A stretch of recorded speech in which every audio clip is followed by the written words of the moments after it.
Here's your EOAlive weather forecast. Hope all of you do great end to the work week. Gabe Curtis reporting on September 16th, brought to you by Conklin Insurance. Those highs have topped out into the low to mid 70s for much of us today, although cooler into the mountains, mid to the upper 60s with that warm spot on the map, 81 in Ontario.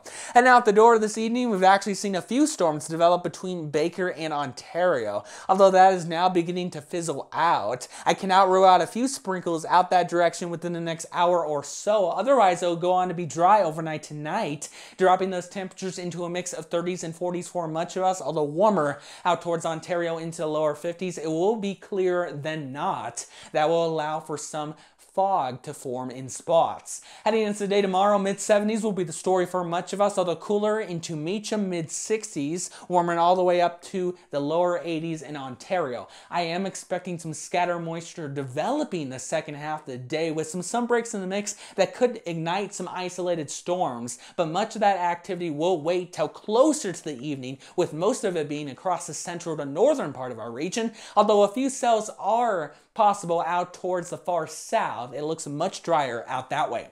Heading into the day tomorrow for La Grande, it looks like this. We'll start out into the upper 40s at the 8 o'clock hour. Lots of sunshine beginning with a light northerly wind flow, but as the day goes on, those winds will turn to the northeast, gradually increasing up to 30-mile-an-hour wind gusts in spots by the evening, increasing that cloud cover, bringing some spotty storms as early as mid to late afternoon as we reach the mid to the upper 70s for highs, but much more shower activity heading into the evening. Heading into my short-term forecast for the Grand Ronde Valley, will drop into the low to mid 40s overnight. Much more cloud cover into much of Sunday, really limiting the amount of showers we will see before sun breaks late day may ignite a few heavy showers before quickly drying out.